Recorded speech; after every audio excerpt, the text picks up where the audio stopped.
Hello Avon, welcome back.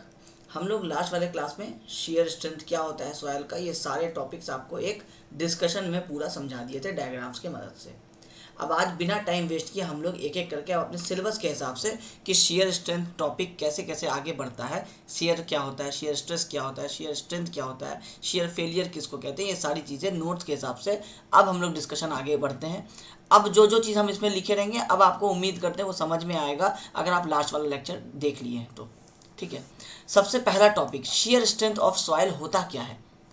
इसको एक line में फिर से यही बात समझा देंगे कि पढ़ने से पहले नोट्स को ये समझिए कि कोई इस तरीके का मैदान है, इसमें अगर आप कोई एक बिल्डिंग बनाना चाहते हैं तो इस स्टेबिलिटी को ध्यान में रखते हुए, मतलब सॉइल जो स्टेबिलिटी प्रोवाइड करेगा एक इस सॉइल को एज इट इज़ रहने के लिए, इसमें फेलियर ना हो जाए, तो जिस पॉइंट तक सॉइल स्टेबिलिटी प्रोवाइड करेगा वो पॉइंट कहलाएगा आपका शेयर स्ट्रेंथ। सॉइल के शेयर स्ट्रेंथ की वजह से ही, इस बिल्डिंग की वजह से ये सॉइल ऐसे करके फेल नहीं हो जाएगा।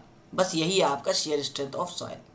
अब पढ़िए, when soil is loaded shearing stresses are induced in it. जब सॉइल पे लोड आता है तो उसमें शेयर स्ट्रेस स्टार्ट हो जाता है बनना। When the shearing stresses reach a limiting value, shear deformation take place। जब शेयर स्ट्रेस बढ़ता रहता है और अब आपको हम बता दिए हैं कि जब ये इस तरीके के फेलियर इनवेलप को टच कर देता है तो उस समय रिजल्ट क्या होता है, शेयर के बढ़ते रहने से क्या होगा, शेयर का मूवमेंट स्टार्ट हो जाएगा। मतलब शेयर की वजह से अब मिट्टी घसकना शुरू हो जाएगा। मिट्टी घसकना क्यों शुरू हुआ, शेयर स्ट्रेस के मैक्सिमम वैल्यू तक पहुंच जाने के वजह से हुआ। ठीक है, leading to the failure of the soil mass. इसकी वजह से सॉयल का जो मास है, जो पूरा सॉयल है, वो आपका फेल कर जाता है। तो ये जो द प्रॉपर्टी है, the property that enables a material to remain in equilibrium when its surface is not in level is defined as its shear strength. ये जो प्रॉपर्टी है सॉयल का, ये आपको जो सॉयल को इक्विलिब्रियम में रहने दे रहा है, जिसमें मूवमेंट नहीं हो रहा है, ये जो रहने दे रहा है, ये आपको एक सॉयल का प्रॉपर्टी है जिसके वजह से सॉयल आपका फेल नहीं हो रहा है। कब, जब आपके सॉयल का लेवल जो है वो अलग अलग है। कुछ इस तरीके के सॉयल के लेवल में डिफरेंस है, ये कुछ हाइट है आपका जो एच है, जो कंसिडरेबल है, बहुत माइनर नहीं, जिसको निगलेक्ट कर देंगे। ये अगर कुछ ऐसा सिचुएशन है तो जो प्रॉपर्टी की वजह से ये मिट्टी अपने जगह पे एज इट इज़ है, वो प्रॉपर्टी क्या है, शेयर स्ट्रेंथ कहलाता है। टेक्निकल टर्म्स में सॉयल का शेयर स्ट्रेंथ का डेफिनेशन यही वाला होता है। ठीक है, अब क्योंकि ये छोटा टॉपिक है, इसको बहुत लेंदी एक्सप्लेन करने का कोई फायदा नहीं है। एग्जाम में आपको डायरेक्टली पूछेगा explain share strength of soil, तो शेयर स्ट्रेंथ ऑफ सॉइल पूछता है तो पहले ये डेफिनेशन दीजिए, और आगे जो जो चीज़ें आप शेयर के बारे में पढ़ेंगे कि शेयर स्ट्रेस क्या होता है, शेयर फोर्स क्या होता है, किस तरीके से लगता है, ये सारी चीज़ें आप एक्सप्लेन करेंगे। ठीक है, ये क्योंकि सारे छोटे छोटे वर्ड्स हैं तो छोटे छोटा करके हम एक्सप्लेन करते हैं। दूसरा आता है, ये तो हो गया आपका शेयर स्ट्रेंथ ऑफ सॉइल। अब शेयर स्ट्रेस अगर आता है किसी चीज़ पे तो उसके लिए ऑब्वियसली आपको एक पहले शेयर का फोर्स लगेगा। फोर्स लगेगा तो किसी एक एरिया पे वो लगेगा, तब जाकर के फोर्स बाई एरिया डिवाइड होगा तो शेयर स्ट्रेस कहलाएगा। ये आपका बेसिक्स होता है मैकेनिक्स का। जो किसी भी आप सॉलिड का आप मैकेनिक्स पढ़ते हैं तो उसमें आपको यही बेसिक्स होता है कि आपका एक कोई भी पार्टिकल, कोई भी एक मटेरियल है, उसके ऊपर आपका एक लोड आ रहा है, उस लोड के वजह से एक आपका स्ट्रेस डेवलप होगा। जिस एरिया पे डेवलप होगा, अगर वो शेयरिंग करा रहा है तो वो कहलाएगा आपका शेयर स्ट्रेस। तो shear stress is equal to shear load by shear area. तो इसी को हम लोग क्या लिखते हैं, लोड पर यूनिट एरिया लिखते हैं। तो ये शेयर फोर्स क्या होगा, वो फोर्स जो शेयर करवा दे रहा है किसी भी एक मेंबर में। तो शेयर फोर्स में भी defined as unaligned forces. Shear force क्या है, अनअलाइंड फोर्स है। अलाइंड फोर्स होता तो आपको क्या कराता, या तो कॉम्प्रेशन कराता सिर्फ, या तो फिर टेंशन कराता। क्योंकि वो क्या होता, ये आपका मेंबर है, इस मेंबर का अगर ये सेंट्रल एक्सिस है तो अगर सेंट्रल एक्सिस से अलाइंड है तो सिर्फ एक्सियल फोर्स आएगा। अगर अलाइंड नहीं है, कुछ ऐसा लग रहा है या कुछ ऐसा लग रहा है, तो इसके वजह से आपको शेयर फोर्स आएगा, शेयर स्ट्रेस आएगा। तो शेयर फोर्स क्या है, इसको डिफाइन किया जाता है जैसे अनअलाइंड फोर्सेस। तो defined as unaligned forces which when act on a body causes the body to move away in the opposite direction. ये एक ऐसा फोर्स है, अनअलाइन फोर्स है, जो जब एक बॉडी पे लगता है तो ये इसको क्या करता है कि अवे दूसरी डायरेक्शन में मूव करा देता है। तो बॉडी यहीं पे है आपका, इसको दूसरे डायरेक्शन में मूव करा दिया, तो यहाँ पे क्या लग गया, इस तरीके से शेयर आ गया, ऊपर नीचे का ऐसा मूवमेंट करा देता है। कौन करा देता है, जो फोर्स करा देता है उस फोर्स को कहते हैं शेयर फोर्स। एग्जाम्पल के लिए, जैसे आप पेज फाड़ते हैं, तो पेज फाड़ते हैं तो एक पेज को आप इधर ले जाते हैं, दूसरा पोजीशन अपनी जगह पे ही रहता है, तो ये जो आप हाथ से पकड़ के आप फोर्स लगाते हैं जिसकी वजह से ये पेज फटता है आपका, ये फोर्स कहलाएगा शेयर फोर्स। पेज के ऊपर क्या लगा, शेयर स्ट्रेस लगा, क्योंकि उतना फोर्स पेज के एरिया पे लगा तो शेयर स्ट्रेस बन गया। ठीक है, दूसरा एग्जांपल है यही स्टील बीम का, कि एक स्टील बीम है जिसमें दो ऑपोजिट फोर्स लग रहा हो। मान लीजिए यहाँ से आपका एक फोर्स लग रहा है इस तरीके से रिएक्शन, और इधर से आपका एक फोर्स लग रहा है ऐसे, तो ये दो फोर्स इस तरीके से लग रहे हैं, तो अगर वो अनअलाइंड होगा तो फिर क्या होगा कि ये वाला मेंबर नीचे आ जाएगा। मान लीजिए ये लोड ज़्यादा है, ये लोड कम है, तो ये लोड क्या करेगा, उसको ब्रेक करवा देगा। ठीक है, तो ये हो गया आपका शेयर फोर्स क्या होता है। शेयर स्ट्रेस, अब जैसे शेयर स्ट्रेंथ समझा दिए, अभी शेयर स्ट्रेस भी हम आपको बातों बातों में समझा दिए कि जो भी आपका लोड आ रहा है, जो शेयर करवा रहा है, वो जिस एरिया पे लग रहा है वो क्या हो रहा है, शेयर स्ट्रेस कहला रहा है। शेयर स्ट्रेस को हम लोग टाउ से दिखाते हैं। ठीक है, shear stress may be defined as a force that causes layer or parts to slide upon each other in opposite direction। shear stress एक ऐसा स्ट्रेस है, एक ऐसा कह सकते हैं कि आप एक ऐसा फोर्स है जो क्या करा रहा है, एक पार्टिकल को ऑपोजिट डायरेक्शन में, इसको अगर इधर मूव करा रहा है शेयर, तो ये वाला पोर्शन इधर मूव करेगा, इसके कंपैरिजन में तो इधर ही मूव करेगा ना, भले ही ये स्टेबल है, लेकिन ये इधर गया, इसका मतलब ये इधर आया, तो ये जो अपोजिट डायरेक्शन का जो आपका ये जो मूवमेंट हो रहा है, ये किसके वजह से हो रहा है, ये शेयर फोर्स की वजह से हो रहा है। तो ये जो मूवमेंट हो रहा है अपोजिट डायरेक्शन का, ये क्या कहलाएगा, ये शेयर स्ट्रेस कहलाएगा। ठीक है, the shear stress is developed in soil when it is subjected to maximum compression.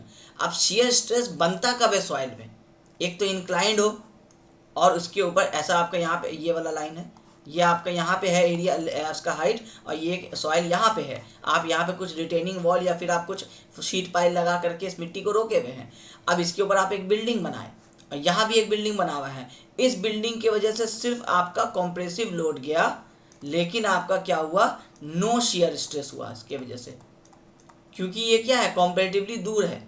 अब ये वाले जगह पे जब आप लोड बनाए, बिल्डिंग बनाए, तो ये जो मैक्सिमम कंप्रेशन आया इस बिल्डिंग की वजह से, इसके वजह से एक आपका इस तरीके से शेयर आ गया। ये मैक्सिमम लोड की वजह से मैक्सिमम स्ट्रेस आया, नॉर्मल स्ट्रेस, और इसके वजह से क्या आ गया, आपका एक शेयर स्ट्रेस आ गया। लास्ट वाले क्लास में यही कहानी सारा समझा दिए थे आपको। ठीक है, तो ये आपको इसी को अगर हम लोग डायग्राम में दिखाएं फोर्स वगैरह को, तो ये आपको नॉर्मल स्ट्रेस आ रहा है जो एक किसी भी सरफेस पे इस तरीके से लोड पड़ रहा है, और इसके वजह से आपका क्या हो जाता है, शेयर स्ट्रेस आपका जनरेट हो जाता है। ठीक है, तो एक कह सकते हैं आप कि टोटल एक सिग्मा और एक टाउ, इन दोनों के ऊपर में एक सॉइल का फेलियर डिपेंड करता है। ठीक है, ये सारा कॉन्सेप्ट था, ये कॉन्सेप्ट समझाने के लिए हम रखते हैं नोट्स में, ताकि हम आपको यहाँ पे डायग्राम से समझा सकें। एग्जाम में थ्योरी में इसका भी कोई लेना देना नहीं है। डायग्राम आप बना करके समझाने के लिए कुछ इस तरीके से डायग्राम्स बना सकते हैं कि ये आपका एक सिचुएशन है, इसमें इस तरीके से मूवमेंट होता है, तो इसी वाले थ्योरी में इस बिल्डिंग वाले डायग्राम की जगह पे आप ये डायग्राम यूज़ कर सकते हैं। ठीक है, अब कौन कौन से वो फैक्टर है जिसके ऊपर आपका सॉइल का जो शेयर स्ट्रेंथ है वो आपका डिपेंड करता है। शेयर स्ट्रेंथ ऑफ सॉइल किस फैक्टर के ऊपर डिपेंड करता है, 3 फैक्टर्स हैं। पहला factor structural resistance of soil. क्या है स्ट्रक्चरल रेजिस्टेंस ऑफ सॉइल, आपका कोई एक सॉइल का पार्टिकल ऐसा है, कोई एक सॉइल का पार्टिकल ऐसा है, फिर कोई एक पार्टिकल ऐसा है, फिर एक पार्टिकल कुछ ऐसा है, तो ये सारे क्या कर रहे हैं, अपने शेप के वजह से एक रेजिस्टेंस पैदा कर रहे हैं। एंगुलर शेप जैसे सर्कुलर होता तो कोई आपका स्ट्रेस वो रेजिस्टेंस पैदा नहीं होता, लेकिन एंगुलर आपका कुछ ऐसा एग्रीगेट के बारे में आप पढ़ते हैं ना, कि ऐसा एंगुलर एग्रीगेट जो है ये इस तरीके का अलग अलग शेप का, तो इसके वजह से आपका क्या होता है कि एक स्ट्रक्चरल रेजिस्टेंस पैदा हो जाता है, क्योंकि इसका शेप क्या एंगुलर है, तो आपस में बहुत अच्छा बॉन्ड कर जाते हैं, तो बॉन्ड कर जाते हैं, तो इसके वजह से आपका क्या होता है, इंटरलॉकिंग ऑफ पार्टिकल्स हो जाता है। तो एक ये स्ट्रक्चरल रेजिस्टेंस एक फैक्टर होता है जिसके ऊपर मिट्टी का स्ट्रेंथ डिपेंड करता है। दूसरा हम आपको लास्ट क्लास में समझा दिए थे कि एक कोहेजन होता है, आपस में कितना चिपके हुए हैं वो पार्टिकल्स, उसके ऊपर भी एक आप देखे थे कि जीरो स्ट्रेस नॉर्मल स्ट्रेस पे ही आपका कुछ कोहेजन का वैल्यू मिल रहा था, तो एक उसके ऊपर डिपेंड करता है। फिर ये डिपेंड करता है एक फ्रिक्शनल रेजिस्टेंस के ऊपर में। फ्रिक्शनल रेजिस्टेंस क्या होता है, ये जो दो सॉइल के पार्टिकल्स का जो मूवमेंट होता है, तो कांटेक्ट पॉइंट्स पे क्या होता है, एक पार्टिकल दूसरे पार्टिकल से टकराया, मूव हो रहा है, इधर से इधर जा रहा है, तो टकराते हुए जा रहा है ना, तो टकराते हुए जा रहा है तो एक फ्रिक्शनल रेजिस्टेंस पैदा कर रहा है। और ये कोहेजन, ये फ्रिक्शनल रेजिस्टेंस और ये स्ट्रक्चरल रेजिस्टेंस, इन तीन चीज़ के ऊपर में एक सॉइल का शेयर स्ट्रेंथ डिपेंड करता है। अब जब मोहर कुलम थ्योरी आया तो पता चला कि ये जो स्ट्रक्चरल रेजिस्टेंस है ये बहुत इंपॉर्टेंट नहीं होता है, ये जैसे ही लोड पड़ता है सबसे पहले स्ट्रक्चरल रेजिस्टेंस गायब हो जाता है। इसका मतलब है कि इंटरलॉकिंग ऑफ पार्टिकल्स का कुछ रोल है लेकिन बहुत रोल नहीं है। तो हम लोग स्ट्रक्चरल रेजिस्टेंस वाले पार्ट को नहीं पढ़ते हैं, नहीं डिस्कशन करते हैं, क्योंकि मान के चलते हैं कि बहुत कम परसेंटेज में ये शेयर स्ट्रेंथ दे रहा है। मेन क्या देता है, कोहेजन और आपका फ्रिक्शनल रेजिस्टेंस। ये फ्रिक्शनल रेजिस्टेंस किस पे डिपेंड करता है, angle of internal friction phi के ऊपर में डिपेंड करता है। तो बता दिए थे आपको लास्ट क्लास में ही कि सी और फाई इन दो को ही कंबाइन करते हैं तो हम लोगों का क्या आता है, मैक्सिमम शेयर स्ट्रेंथ पता चल जाता है सॉइल का। डायग्राम से समझा दिए थे, वही चीज़ यहाँ थ्योरी में लिखा हुआ है आपका। ठीक है, अब ये हुआ आपका शेयर फेलियर मैकेनिज्म। आपको ये हम समझा दिए शायद लास्ट वाले क्लास में कि किसी भी पॉइंट पे आपका एक मैक्सिमम सिग्मा ये आता है तो साथ में कुछ शेयर स्ट्रेस आता है, इन दोनों को कंबाइन करते हैं तो यहाँ का एक्चुअल स्टोरी समझ में आता है, और इस एक्चुअल स्टोरी को जो एक्चुअल सॉइल का सेफ्टी कंडीशन है उसके हिसाब से मैच कर लेते हैं। यही है आपका फेलियर मैकेनिज्म, कि अगर फेल होता है सॉइल तो कुछ ऐसे फेल होता है, तो रेजिस्टेंस कुछ ऐसे क्रिएट करता है। अब ये किन पे डिपेंड करता है, सिग्मा और टाउ पे डिपेंड करता है। ठीक है, ये सारे कुछ बेसिक थ्योरीज है कि ये शेयर स्ट्रेंथ आपको क्यों पता होना चाहिए। शेयर स्ट्रेंथ अगर नहीं पता होगा तो आप क्या नहीं बना सकेंगे, आप अपना एक बिल्डिंग नहीं बना सकेंगे। तो आपका जो बिल्डिंग का जो बियरिंग कैपेसिटी होता है, जैसे लास्ट क्लास में बताया ना 5 स्टोरी बनाना है, 6 स्टोरी बनाना है या 7 स्टोरी बनाना है, ये कैसे डिसाइड हुआ था, ये जब बियरिंग के साथ साथ जो नॉर्मल स्ट्रेस है उसके साथ साथ आपको शेयर स्ट्रेंथ का नॉलेज हुआ था, तभी तो आपको पता चला था ना कि ये मोहर इन्वेलप बनेगा और एक ये मोहर इन्वेलप बनेगा, एक ये मोहर इन्वेलप बनेगा। तो आपको पता चला ना कि 5 स्टोरी, 6 स्टोरी और 7 स्टोरी पे कुछ ऐसा हो रहा है, तो आपको शेयर का वैल्यू पता चला तभी तो ये वाला वैल्यू आया, नहीं तो नॉर्मल तो स्ट्रेस तो यहाँ पे आ रहा था, यहाँ पे आ रहा था, यहाँ पे आ रहा था।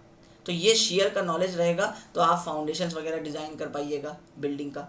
ठीक है, उसके बाद आप क्या कर सकते हैं, डैम का जो साइड्स होता है एम्बैंकमेंट वो डिज़ाइन कर सकते हैं। पता चला कि आप एक ऐसा एक मिट्टी है आपका ऐसा रहा और आप यहाँ पे पानी ला के स्टोर किए, आप जैसे ही पानी स्टोर किए पता चला ये मिट्टी पानी के अंदर चला गया, फिर ये मिट्टी पानी के अंदर चला गया, फिर इसके पीछे वाला कांटेक्ट में आएगा, फिर वो पता चलेगा कि सारा शेयर में कमज़ोर है, तो आप एक रिजर्वायर बनाए थे कुछ इस साइज़ का, बाद में रिजर्वायर निकला कुछ आपका इस साइज़ का। अब क्योंकि डैम का रिजर्वायर है तो पानी क्या होगा, डबल एक तरह से स्टोर्ड होगा, तो डैम का फेलियर पे भी ये एक तरह से रोल इंपॉर्टेंट हो जाएगा। तो इसलिए आपको डैम के एम्बैंकमेंट में आपको बनाने में हेल्प होगा।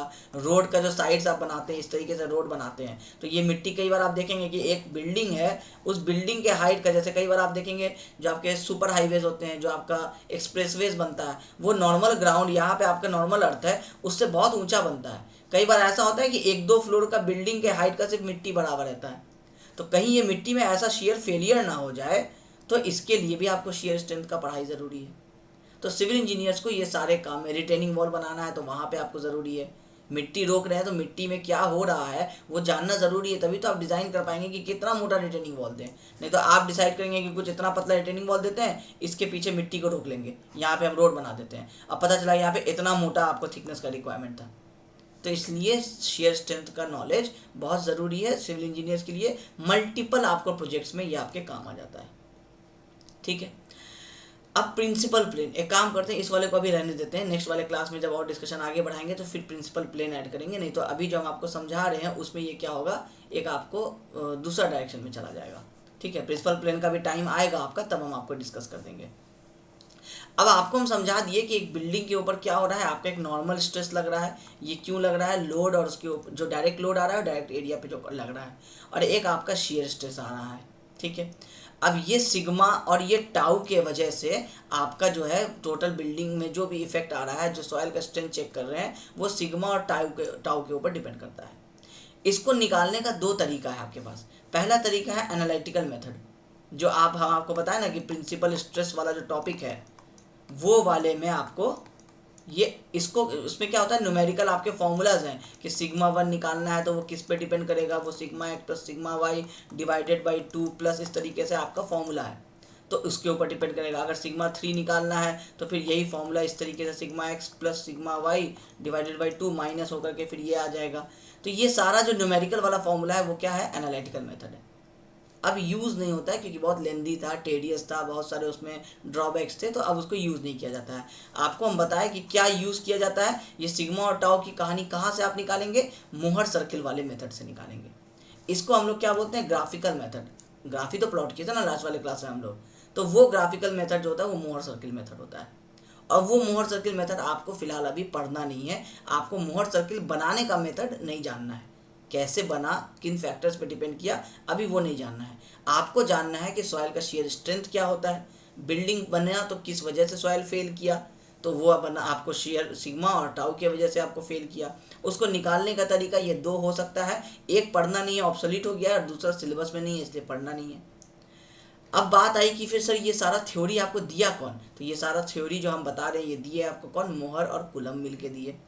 अब मोहर कुलम थ्योरी, इस पूरे यूनिट से अगर हम एक बड़ा क्वेश्चन बोले थ्योरी वाले पार्ट में से, टेस्ट को छोड़ करके अगर हम बड़ा क्वेश्चन बोले तो ये एक क्वेश्चन है, एग्जाम में पूछेगा एक्सप्लेन मोहर कुलम थ्योरी, और ऑब्वियसली विद प्रॉपर डायग्राम ही होगा, चाहे लिखा हो चाहे नहीं लिखा हो। आपको सिर्फ थ्योरी लिख के काम नहीं बनेगा, आपको ये चार्ट्स वगैरह जो भी हम लास्ट क्लास में डिस्कस किए थे अभी फिर डिस्कस कर देते हैं, वो आपको समझाना पड़ेगा। 6 मार्क्स का क्वेश्चन ये बन सकता है, 4 में भी बना तो भी आपको पूरा लिखना है, 6 में भी बना तो भी आपको पूरा लिखना है, ठीक है। इसका कोई और दूसरा सॉल्यूशन नहीं है। पहले जब आप जितना टॉपिक पढ़े हैं, शियर फोर्स क्या होता है, शियर स्ट्रेस क्या होता है, उम्मीद कीजिए कि ये सारा एग्जाम में नहीं पूछेगा, क्योंकि ये बहुत बेसिक्स हो जाएगा। वो पूछेगा ही डायरेक्टली, क्वेश्चन वाइज देखते हैं तो मोहर कुलम थ्योरी से पूछेगा। ऑब्जेक्टिव वाइज पूछते हैं तो पूछ सकता है कि आपको किसी भी सॉइल में आपको जो स्ट्रेस इंडिपेंडेंट जो होता है, किस पे इंडिपेंडेंट होता है, तो जैसे कोहेजन जो होता है वो स्ट्रेस से इंडिपेंडेंट होता है, अभी आगे पढ़ाएंगे तो फिर क्लियर हो जाएगा वहाँ पे। तो इनिशियल स्ट्रेस पूछ लेगा कि एक सॉइल में जो इनिशियल स्ट्रेंथ होता है वो किसकी वजह से होता है, तो सी की वजह से होता है। आप चार्ट देखे थे, आपको चार्ट में पता चल गया था कि इनिशियल जो स्ट्रेंथ है वो सी की वजह से है। पूछ देगा कि अल्टीमेट स्ट्रेंथ जो है वो किसकी वजह से होता है, तो वो फाइव की वजह से होता है। तो ये सारी चीज़ें भी आगे आएंगी। तो मोहर कुलम थ्योरी क्या कहा था जो हम आपको लास्ट क्लास में बताए, ठीक है। अब हम आपको उसको क्या करते हैं, पूरा एक्सप्लेन करते हैं, रीडिंग देते हैं, जो जो हम बताए थे लास्ट क्लास में वो सारा यहाँ निकलेगा। The Mohr Coulomb criterion is the outcome of inspiration of two great man, Otto Mohr एक साइंटिस्ट का नाम था, एंड चार्ल्स कुलम दूसरे साइंटिस्ट का नाम था। चार्ल्स कुलम 1736 से 1806 तक थे, और ऑटो मोहर उनके जाने के बाद पैदा हुए, 1835 से 1918 तक रहे थे। इसका मतलब है कि दोनों एक साथ कभी नहीं थे इस दुनिया में। पहले चार्ल्स कुलम आए, उन्होंने कुछ थीसिस दिया, उसको बाद में ऑटो मोहर ने फिर 40-50 साल बाद पढ़ा, फिर उसके बाद उन्होंने उस पर अपना कुछ और रिप्रेजेंटेशन दिया, और मिला करके जो कॉन्सेप्ट कॉमन बना वो बना मोहर कुलम क्राइटेरिया, ठीक है। द टू मैन नेवर को एग्जिस्टेड, ये सब थ्योरी है, लिख दिए बुक में ही, आपका बीसी पूर्णिया में ये सारी चीज़ें लिखी हुई मिल जाती हैं। The two man never coexisted but their brilliant minds contributed significantly in the scientific knowledge. The combination of two hypothesis gave us the Mohr Coulomb failure surface. ये जो मोहर कुलम नाम पड़ा, ये इन दोनों के थेसिस को कंबाइन कर दिए, तो उससे हमको पता चला। अब क्रोनोलॉजिकली मतलब सबसे पहले क्या हुआ था, सबसे पहले कुलम आया इस दुनिया में, तो कुलम क्या किए, उन्होंने कुछ कहानी समझाई। Coulomb was involve in military defence works trying to build higher walls for the French. जब वर्ल्ड वार चल रहा था आपका, जब फ्रेंच रिवॉल्यूशन चल रहा था, जब हिस्ट्री में आप पढ़ते हैं कि बहुत सारे वॉर्स हो रहे थे, तो उनके टाइम पे जब फ्रांस के लिए जो साइंटिस्ट थे कुलम, वो कुछ बड़ी बड़ी दीवारें खड़ा करना चाह रहे थे। तो जो बड़ी बड़ी दीवारें खड़ा करना चाह रहे थे, तो वो देख रहे थे कि जब भी वो कुछ इतना 10 मीटर हाइट का एक दीवार खड़ा कर देते हैं, अब पीछे ऑब्वियसली आपका मिट्टी रहता है, तो देखते हैं कि वो फेल कर जा रहा है। मान लीजिए यहाँ पे कुछ बहुत सारे आपको उनको टैंकर्स वगैरह रखने थे, या बहुत सारे कुछ ऐसा हथियार रखना था। अब वो क्या किए, ज़मीन के अंदर ऐसे कुछ खोदे, सोचे कि 10 मीटर खोद देते हैं, और 10 मीटर 3 फ्लोर का लगभग हाइट होता है, 3 तल्ला बिल्डिंग का, इतना वो एक्सकेवेशन किए, साइड में यहाँ पे कुछ सपोर्ट लगा दिए रिटेनिंग वॉल जैसा, सोचे कि काम बन जाएगा, मिट्टी रहेगा अपना एज इट इज़। लेकिन क्या हुआ कि ये रिटेनिंग वॉल फेल हो गया, सारा मिट्टी अंदर गिर जा रहा है, लोग मर जा रहे हैं। तो उनको फिर ये स्टडी करना पड़ा कि आखिर ये ऐसा हो क्यों रहा है। अगर हम रिटेनिंग वॉल 10 मीटर का बना रहे हैं तो वो क्यों नहीं रह जा रहा है, जो आज आपको कॉमन सेंस लग रहा है वो क्यों लग रहा है, क्योंकि आपको एक बेसिक आइडिया है कि अरे इतना हाइट में नहीं चलेगा, इतना मोटा दे दो रिटेनिंग वॉल। ये थेसिस उस समय उनको नहीं पता था, वो फिर इसके ऊपर टेस्ट किए कि आखिर ऐसा क्यों हो रहा है कि मेरा रिटेनिंग वॉल 10 मीटर का हाइट है तो फेल हो जा रहा है। तब उससे ये वाला क्राइटेरिया निकल करके आया।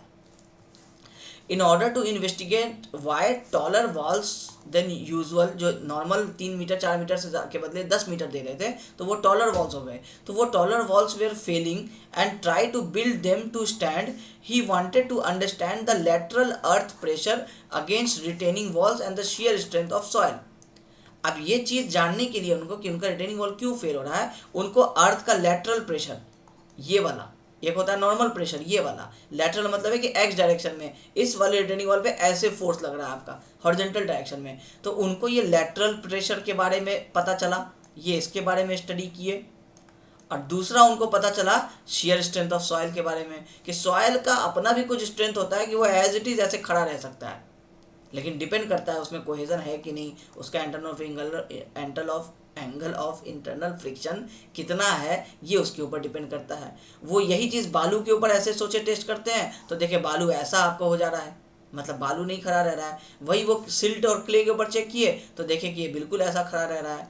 तो वहाँ से फिर उनको सारा ये थ्योरी समझ में आने लगा कि क्ले और सिल्ट में अगर एक्सकेवेशन करते हैं तो दूसरा कहानी होगा, बालू में अगर एक्सकेवेशन करते हैं तो दूसरा कहानी होगा। ठीक है, ये था इनका कूलम्ब का एक एनालिसिस। उसके बाद वो क्या किए कि वो एक टेस्ट किए शेयर स्ट्रेंथ का टेस्ट का नाम पड़ा उसका, कि उस ज़माने में उस टेस्ट का नाम था शेयर स्ट्रेंथ टेस्ट। जब वो शेयर स्ट्रेंथ टेस्ट किए तो वो ऑब्जर्व किए कि जो सॉयल का जो शेयर स्ट्रेंथ है वो एक पैरामीटर सी के ऊपर डिपेंड करता है, कोहेजन के ऊपर, और दूसरा पैरामीटर इंटरनल फ्रिक्शन के ऊपर डिपेंड करता है। बता दिए हम आपको पहले ही। अब ये जो कोहेजन है ये वो नोटिस किए कि ये स्ट्रेस से इंडिपेंडेंट है। मतलब आपको हम केक का एग्जांपल दिए थे ना कि ये केक काटे, इसके ऊपर अभी कोई लोड नहीं लगाए हैं, लेकिन अपने आप में केक जो है सारे लेयर्स अपनी जगह पे हैं, कोई गिर नहीं रहा है। तो क्यों? इसका मतलब है कि पहले से ही कुछ बेसिक स्ट्रेंथ है इसमें। इसका मतलब है कि अभी आप उसको दबा नहीं रहे हाथ से, लेकिन फिर भी वो अपनी जगह पे खड़ा है। इसको बोले क्या? स्ट्रेस इंडिपेंडेंट, मतलब नॉर्मल स्ट्रेस से इंडिपेंडेंट है वो चीज़। और दूसरा उनको पता चला जो फ्रिक्शन एंगल था फाई, वो क्या था? स्ट्रेस के ऊपर डिपेंडेंट था। जितना स्ट्रेस बढ़ता रहेगा, इंटरनल फ्रिक्शन अगर इतना कुछ वैल्यू है तो उसके वजह से आपका नॉर्मल स्ट्रेस जो है वो बढ़ता रहेगा। इसका मतलब है कि normal stress friction angle normal stress पे डिपेंडेंट है, लेकिन आपका कोहेजन जो है ये नॉर्मल स्ट्रेस पे डिपेंडेंट नहीं है। ये नॉर्मल स्ट्रेस 0 पे भी कुछ वैल्यू 10 का पहले ही दे रहा है। अब ऑब्जेक्टिव में क्वेश्चन बनेगा कि which of the following are stress dependent या which of the following are stress independent. Option में रहेगा सी, फाई मतलब cohesion, angle of internal friction, both और नन ऑफ दीज। तो आपको पता होना चाहिए कि सी, ये चार्ट याद रहेगा तो याद रहेगा कि सी आपका क्या है? स्ट्रेस से इंडिपेंडेंट है। फाई क्या है? स्ट्रेस पे डिपेंडेंट है। ठीक है, तो probably he executed shear strain test and found out for different normal stresses sigma, different shear stresses tau. By plotting these data on a tau sigma diagram, he obtained the straight line denoted by the equation. जब वो test किए उसके बाद वो values को, जितना हर normal stress पे जितना शेयर स्ट्रेस आ रहा था उस सब को वो जब चार्ट में प्लॉट किए तो कुछ ऐसा चार्ट बन करके आया। ये पहले से नहीं पता था कि सी के ऊपर ऐसा ही कुछ वैल्यू आएगा। जब वो टेस्ट किए स्ट्रेस 0 पता, सिग्मा 0 पता चला टाउ आया 10, सिग्मा 1 टाउ 11, सिग्मा 2 टाउ 12। अब जब इसको आप प्लॉट कीजिएगा तो कैसा बनेगा? सिग्मा 0 पे y10, x0 पे, x1 पे y11, x2 पे y12, x3 पे y13। कुछ इस तरीके से वो जब प्लॉट किए तो देखे कि कुछ ऐसा चार्ट बना है। तो वो जो शेयर टेस्ट किए थे अपने ज़माने में उसके वजह से एक ऐसा चार्ट बना, और यही वाला चार्ट को हम लोग आगे अभी तक सारा यूज़ करते हैं। और इस चार्ट का जो बेसिक फॉर्मूला है वो इस फॉर्मूला पे आपका इक्वेशन है चार्ट का, tau is equal to C plus sigma tan phi. मतलब किसी भी सॉइल का जिसका सी आपको पता है, जिसका आपको सिग्मा पता है, जिसका फाई पता है, अगर आपको शेयर स्ट्रेंथ निकालना है तो नॉर्मली उसको क्या कीजिए? इस रिलेशन में पुट कर दीजिए, C plus sigma tan phi. अब अगर ये याद करने में दिक्कत हो रहा है, एक सिंपल सा कहानी समझिए। मान लीजिए कि किसी सॉइल में इतना शेयर स्ट्रेंथ है, इस वाले पॉइंट के बराबर का शेयर स्ट्रेंथ है, तो आपको ये तो पता चल गया कि ये 15 है। तो आपको जानना है कि आपको ये तो पता चल गया कि नॉर्मल स्ट्रेस जो आ रहा था वो आपका मान लीजिए कि ये वैल्यू आ रहा था कुछ 1000 मान लेते हैं। कि 1000 का नॉर्मल स्ट्रेस पे आपको कुछ ये शेयर इन्वेलप पे टच किया, तो आपको ये वाला वैल्यू, मान लीजिए अगर ये हाइट जानना है कि ये कितना हाइट है, तो आप ये हाइट कैसे निकालेंगे, ये कोहेजन के वैल्यू को ये ऐड कर देंगे, इसी सी को आप यहाँ तक बोल सकते हैं कि ये सी हो जाएगा। आपको चार्ट अगर बनाना है तो आप क्या करेंगे, ये सी हो जाएगा, और ये वाला हाइट आपको जानना है, इसको हम क्या बोल रहे हैं, सिग्मा बोल रहे हैं, जितना भी सिग्मा आया है। ये मेरा angle of internal friction phi है। अगर हमको ये निकालना है तो हम इसको बोल सकते हैं ना, sigma tan phi, tan theta is equal to perpendicular by base. तो ये बेस क्या है, सिग्मा है, सिग्मा इंटू टेन फाई क्या हो जाएगा, ये वाला हाइट मिल जाएगा, तो इसको हम लोग बोले सिग्मा टेन फाई। तो बेसिकली हम क्या किए, इन दोनों को ऐड कर दिए, C plus sigma tan phi. यही आपको ये इस चार्ट का इक्वेशन है। मतलब अगर किसी सॉइल का शेयर स्ट्रेंथ जानना है तो ये C plus sigma tan phi होगा। अब एक्चुअल में कितना आ रहा है वो मोहर इन्वेलप से जानेंगे, लेकिन अगर कितना मैक्सिमम हो सकता है तो उस सॉइल का सी पता कर लीजिए टेस्ट से, उस सॉइल का सिग्मा पता कर लीजिए कैलकुलेशन से। तो अब सिग्मा का कैलकुलेशन आपको नहीं पता है क्योंकि आपके सिलेबस में नहीं है। ये बीटेक में जब आप जाएंगे तो एक कैलकुलेशन आएगा आपको इफेक्टिव स्ट्रेस, एक चैप्टर आता है जियोटेक्निकल के अंदर में, इफेक्टिव स्ट्रेस के अंदर में आपका ये sigma equal to sigma dash equal to sigma minus U, एक ये ऐसा एक फॉर्मूला होता है। और आप ग्राउंड के अंदर में ऐसे ऐसे अलग अलग लेयर्स पे कहीं पे भी आपको पूछ देता है कि यहाँ पे बताओ इफेक्टिव स्ट्रेस सिग्मा बार कितना होगा, तो वो आप ये गामा इंटू एच करके जो रिटेनिंग वॉल वाला जो कॉन्सेप्ट होता है उससे आप निकालते हैं। आपको वो चीज़ अभी नहीं पता है, इसलिए आपको उसका स्ट्रेस लेने की ज़रूरत नहीं है।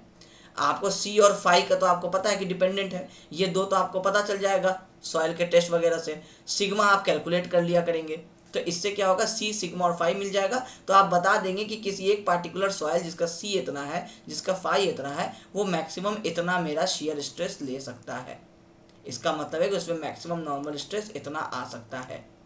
अब आपको क्या करना है, अब आपको अपने सॉइल का टेस्ट करना है और उसका एक मोहर सर्किल बनाना है। अगर मोहर सर्किल आपका कुछ ऐसा आता है, इसका मतलब है कि आपका सॉइल जो है वो इतना नॉर्मल स्ट्रेस पे, इतना शेयर स्ट्रेस आ रहा है, इन्वेलप को टच नहीं कर रहा है, इसका मतलब है कि पास है। आप वहाँ पे वो उतना बिल्डिंग बना सकते हैं जिसका इतना लोड आ रहा है आपका।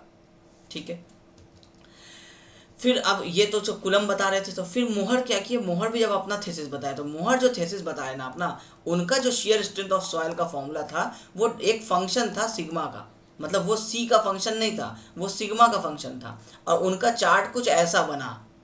तो अब बात आया कि कुलम ने बनाया था वो स्ट्रेट लाइन था, इंटरनल फ्रिक्शन फाई पे डिपेंड किया। मोहर ने जो बताया वो थोड़ा इंक्लाइंड पैराबोलिक आपको कर्व था। अब इसको कैलकुलेट करना टेडियस था, तो लास्ट में क्या हुआ, दोनों को जब कंबाइन किया गया तो एक नया मेथड बन के आया, वो कहलाया मोहर कुलम एनालिसिस। और वही है आपका ये वाला जो आप पढ़ रहे हैं। ठीक है, तो आज वाले क्लास को भी हम लोग अब यहाँ मोहर कुलम थ्योरी आपको लगभग हम पूरा जो जो चीज़ लिखा हुआ है सब हम आपको समझा ही दिए। तो यहाँ तक हम लोगों का हो गया कि मोहर कुलम थ्योरी का समझ लीजिए आज आपका डिस्कशन कंप्लीट हो गया। अब आपको जानना है प्रिंसिपल प्लेन क्या होता है, वो एक टॉपिक छोटा सा बता देंगे, क्योंकि अब हम आपको समझा दिए सिग्मा टाउ, तो अगले बार क्लास में आपको प्रिंसिपल प्लेन समझा देंगे। और फिर उसके बाद हम लोग आगे का जो सारा डिस्कशन होगा कि ये इस तरीके से किन किन फैक्टर्स पे आपका share strength of soil depend करता है, ये सब आज डिस्कस नहीं करते हैं, कल डिस्कस करेंगे। उसके बाद आपका ये बेसिक वाला थ्योरी वाला पार्ट जो है कंप्लीट हो जाएगा। आप अगर अपने सिलेबस को देखेंगे तो आपके सिलेबस में जो इतने सारे टॉपिक्स लिखे हुए हैं, ये एक्चुअली में सिर्फ आपको क्या है कि सिर्फ मोहर कुलम थ्योरी को पढ़ने का ही ये सारा टॉपिक है। आप इसमें से एक भी क्वेश्चन ऐसा नहीं कह सकते हैं कि share failure of soil 4 marks का क्वेश्चन पूछ सकता है, नहीं हो पाएगा। Concept of share strength of soil 4 marks में नहीं पूछा जा सकता है। शेयरिंग स्ट्रेंथ ऑफ सॉइल का किस किस पे डिपेंड करता है, कोहेजन और इंटरनल फ्रिक्शन पे, 4 मार्क्स में नहीं बनेगा। बनेगा ही आपका मोहर कुलम फेलियर थ्योरी वाला टॉपिक। अब ये स्ट्रेंथ इन्वेलप इसी के अंदर में आ जाता है, ये वाला जो आप चार्ट पढ़े ये क्या स्ट्रेंथ इन्वेलप है, ये इसके अंदर में आ जाता है। स्ट्रेंथ का जो इक्वेशन है वो इसी के अंदर में आ जाता है। अब एक चार्ट आपको भी नहीं बताया, वो अगले क्लास में बताएंगे। तो ये आप देखिए कि ये 4 टॉपिक आप इसको जो पढ़ रहे हैं, इसमें एक्चुअली में एक क्वेश्चन इकलौता मोहर कुलम ही है। तो इसलिए इसमें से अगर छोटा छोटा क्वेश्चन बना तो पूछ देगा कि शेयर स्ट्रेंथ ऑफ सॉइल क्या होता है, किन फैक्टर्स पे डिपेंड करता है। वो फैक्टर्स अभी हम आपको आगे वाले क्लास में डिस्कस करेंगे ही। तो वो एक कोहेजन और इंटरनल फ्रिक्शन पे डिपेंड करता है, थ्योरी उसी को बस अच्छे से आपको लिख देना है। तो ज़बरदस्ती का ये क्वेश्चन है। और जनरल क्वेश्चन जो पूछा जाता है वो मोहर कूलम फेलियर थ्योरी, और या नहीं तो टेस्ट पूछा जाता है। और टेस्ट में तो बहुत सारे हैं, डायरेक्ट शेयर टेस्ट है, अनकन्फाइंड कॉम्प्रेशन टेस्ट है, वेन शेयर टेस्ट है। ये तीनों टेस्ट जो है वो अपने आप में इंपॉर्टेंट है, लेंदी है। तो टेस्ट से क्वेश्चन तो आता ही आता है। टेस्ट के अलावा अगर बात करें तो सिर्फ मोहर कूलम फेलियर थ्योरी आपको पढ़ लेना, ठीक है। इसलिए ये वाला जो यूनिट है ये थोड़ा आपको डिफरेंट तरीके से हम पढ़ा रहे हैं। नॉर्मल कन्वेंशनल अप्रोच एक एक टॉपिक बाय टॉपिक नहीं पढ़ रहे हैं, क्योंकि हम डिस्कशन करते चले जाएंगे और आपको समझ में कुछ नहीं आएगा, ठीक है। तो हम लोग एक तरह से कह सकते हैं कि मेजर पोर्शन इस वाले पार्ट का कंप्लीट कर रहे हैं। कल वाले क्लास के बाद ये पूरा थ्योरी कंप्लीट हो जाएगा, और फिर परसों वाले क्लास से हम लोग टेस्ट के ऊपर आगे बढ़ जाएंगे, ठीक है।